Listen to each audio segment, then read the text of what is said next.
Estudo bíblico do Salmo 23. O Salmo 23 é um dos mais conhecidos da Bíblia, ótimo para ressaltar a fé e nos mostrar que Deus está sempre presente nas nossas vidas e pronto para nos apoiar. Ele auxilia a ressaltar a confiança na fé e em nós mesmos. Como diz o primeiro versículo: "O Senhor é meu pastor e nada me faltará", você conseguirá renovar a sua fé e ter forças para continuar. Salmo 23: "O Senhor é meu pastor e nada me faltará". 1. O Senhor é o meu pastor, nada me faltará. 2. Deitar-me faz em verdes pastos, guia-me mansamente a águas tranquilas. 3. Refrigera minha alma, guia-me pelas veredas da justiça, por amor do seu nome. 4. Ainda que eu andasse pelo vale da sombra da morte, não temeria mal algum, porque tu estás comigo, a tua vara e o teu cajado me consolam. 5. Preparas uma mesa perante a mim na presença dos meus inimigos, unges a minha cabeça com óleo, o meu cálice transborda. 6. Certamente que a bondade e a misericórdia divina me seguirão todos os dias da minha vida, e habitarei na casa do Senhor por longos dias. Salmo 23 explicado. O autor, Davi. Esse lindo salmo bíblico escrito por Davi é um dos trechos mais conhecidos e citados da Bíblia. As suas palavras inspiradoras expressam a confiança daquele que depende totalmente de Deus. Davi era um menino pastor, ruivo e corajoso, que fora tirado dos currais de ovelhas para governar Israel. Salmos 78, 70, 72. Neste poema, ele canta ao verdadeiro pastor e rei dos homens. Não se sabe ao certo em que período da sua vida Davi escreveu este salmo. Mas acredita-se que tenha sido obra dos seus últimos anos, dado ao tom sereno da sua confiança provada nas experiências de Davi. Por isso, há mais de 3.000 anos este lindo poema compõe e inspira louvores e orações de judeus e cristãos em todo o mundo. O pastor cuidadoso. O salmista Davi refere-se no Salmo 23 a uma ocupação muito comum entre os judeus do seu tempo. Desde o patriarca Abraão, Gênesis 13, e seus descendentes, Gênesis 47 2.3-4, ou Gênesis 48 15, 1 Crônicas 4 39, 40, o pastoreio era uma atividade típica entre os israelitas. Davi, provavelmente, desde pequeno aprenderá a tarefa com seu pai. Ainda jovem cuidava bem das ovelhas. 1 Samuel 17 horas e 15 minutos, 34, 37, defendendo-as dos riscos e perigos que a vida no campo reserva. Ele sabia que as ovelhas precisavam ser guiadas, apacentadas, protegidas e guardadas pelo pastor. Assim ele compara o pastor zeloso ao Deus Criador que guia, alimenta, sustenta e protege o seu povo. Isaías 40:11. Deus é o pastor de Israel. Gênesis 49 2.24, que não deixa faltar nada às suas ovelhas. Davi era apenas uma figura, um tipo, de onde descenderia o grande e verdadeiro pastor dos homens, Jesus Cristo. Hebreus 13 horas e 20 minutos, 1 Pedro 2 horas e 25 minutos. O Senhor Pastor. A metáfora de Deus como pastor é bastante comum em toda a Bíblia. Deus está presente, cuidando e guiando o seu povo, progressivamente ao longo dos tempos. O pastor de Israel é o pastor de todos os que confiam nele. Jeremias 31:10, Isaías 49 2.8 10, Miqueias 7 horas e 14 minutos, Ezequiel 34, 6, 19. Jesus é o bom pastor, o enviado para guiar a todos que creem a vida eterna. João 10, 11, 18. 26 e 28, Hebreus 13 horas e 20 minutos, 1 Pedro 2 horas e 25 minutos, 1 Pedro 5 horas e 4 minutos, Apocalipse 7 horas e 17 minutos.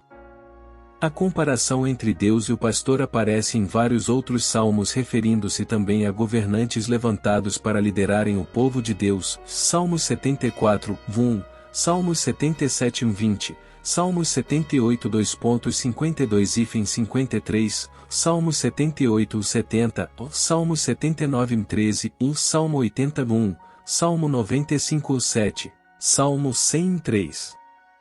Salmo 23, comentário versículo a versículo. Versículo 1, Senhor, o pastor cuidadoso.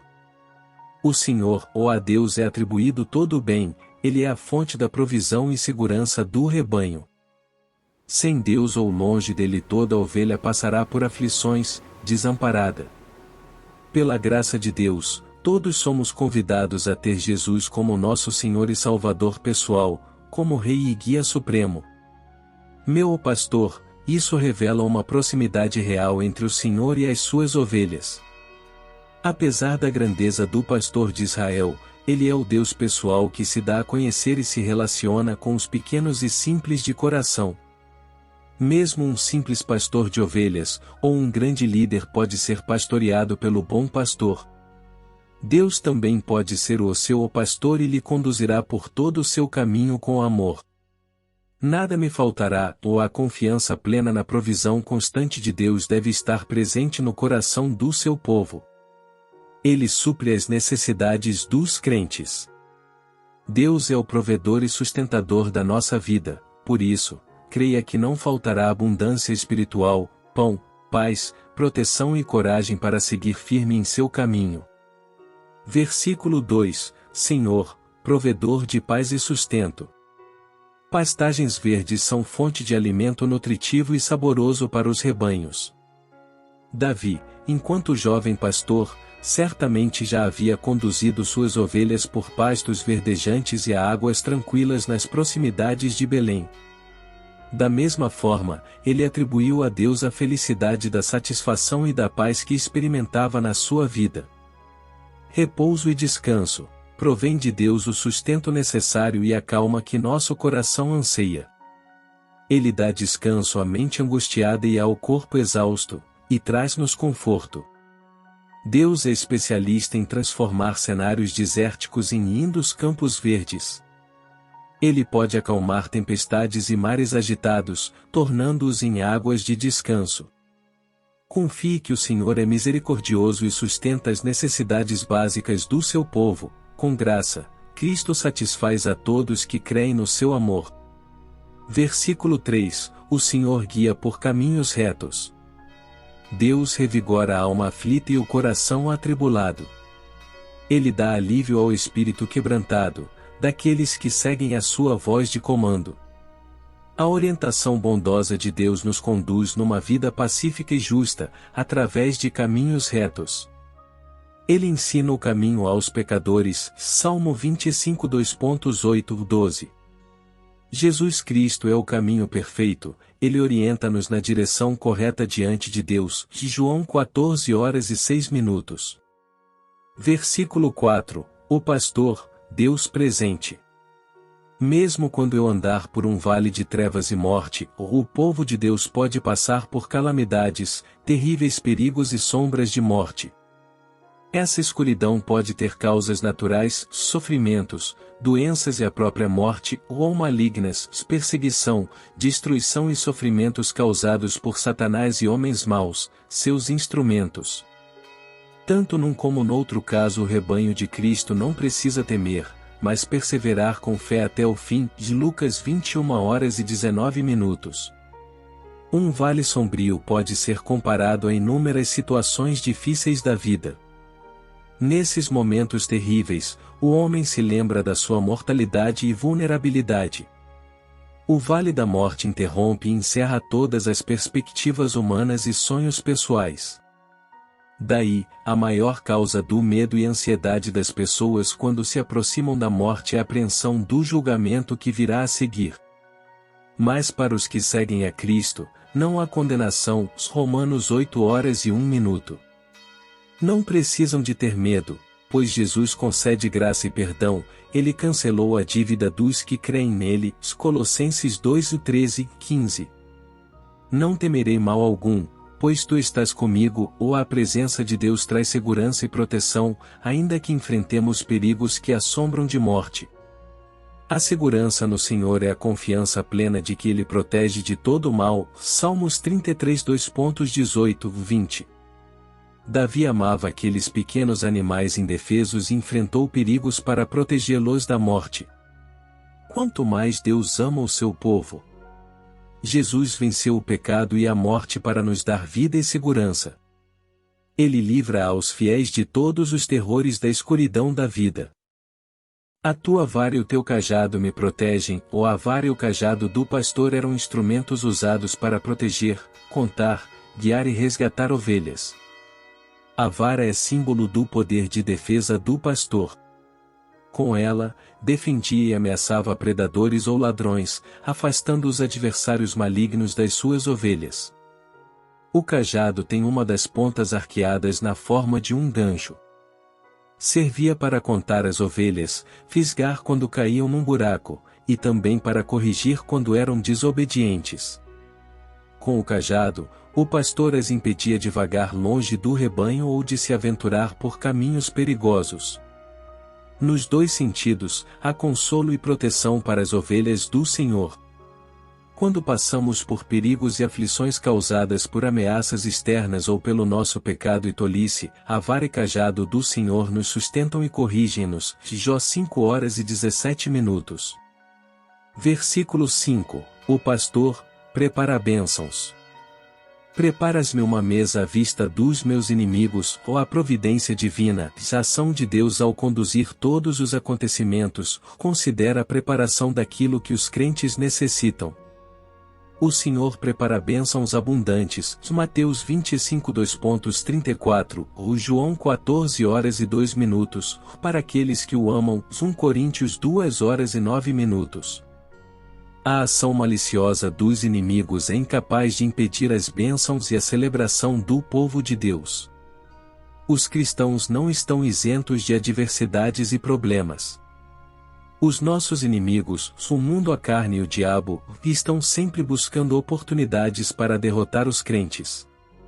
Mas Deus prepara a mesa adequada para as suas necessidades. Ele dá o nosso pão de cada dia, suprindo o que é preciso para vencer os adversários. Unges a minha cabeça com óleo. A unção era um costume social bastante praticada naqueles tempos em Israel. Ungir significa untar, derramar ou esfregar óleo. Estava bastante associada a momentos de alegria e celebração, mas também possuía significados mais profundos. A unção com óleo, perfume, unguento, era feita em diferentes contextos. No cuidado pessoal, Ruth 3h03. Na unção de objetos consagrados, Êxodo 49:11. Unção de convidados especiais para honrá-los, João 12h03. Unção para purificação e cura, Marcos 6h13. Na unção de pessoas para ofícios específicos. Profetas. Sacerdotes. Reis. Unção de corpos preparando-os para o enterro, Marcos 16h01. Mas num sentido figurado, a unção feita por Deus, confirma a presença do Espírito Santo de Deus sobre o seu povo, selando a todos os crentes. 1 João 2h20. Tal como Jesus era o ungido de Deus, Atos 10h38, por meio dele recebemos a presença do Senhor conosco. Ele honra e unge com seu Espírito, dando alegria transbordante, capacitação, honra e plenitude espiritual. O meu cálice transborda. A taça cheia está relacionada à vida abundante que Deus proporciona em Cristo Jesus. Amamos e servimos a um Deus infinito. Nele temos todas as coisas, pela fé. O seu amor preenche a nossa vida com graça e misericórdia. Já não vivemos sedentos e solitários, o nosso cálice transborda, porque o pastor nos preenche. Versículo 6. O pastor, bondoso e misericordioso. Bondade e misericórdia me seguirão. Somente Deus é bom e dele provém todo o bem e bondade existentes. A misericórdia do Senhor é a manifestação do seu amor e bondade, em nosso favor. Lamentações 3:22-23. Deus poupa-nos, não retribuindo tudo o que merecíamos. Ele é bom e perdoador. Ele não só está presente, como também nos segue amorosamente. Assim como os olhos atentos de uma mãe seguem os passos do seu filhinho, ou assim como a nuvem de glória seguia o povo no deserto, assim também a bondade e misericórdia de Deus seguem os crentes. Certamente, ó confiança da bondade, fidelidade e amor de Deus ao conceder benefícios, felicidade e proteção. A fé do salmista em que será perseguido pela bondade e misericórdia de Deus durante toda a sua vida. Davi reconhece o favor de Deus no presente e no futuro que virá adiante. Habitarei na casa do Senhor, ou a casa de Deus é o lugar da sua presença. Fazer da casa de Deus nossa morada é desejar estar junto de Deus onde Ele está. Salmos 26:8. A casa de Deus é lugar de adoração, conhecimento e comunhão com Ele. Não está limitado a um espaço específico hoje. No passado era um lugar físico, até que Cristo veio e habitou no nosso meio, e João 1h14, e permanece através do Espírito Santo, e João 14:17-18. Ele prometeu preparar um lugar e nos levar para estar com Ele para todo sempre. Que através do Salmo 23 e de toda a Bíblia você se lembre sempre que Deus está presente, mesmo diante de perigos e problemas. Creia, pois, a presença de Deus é suficiente para sustentar você. Amém.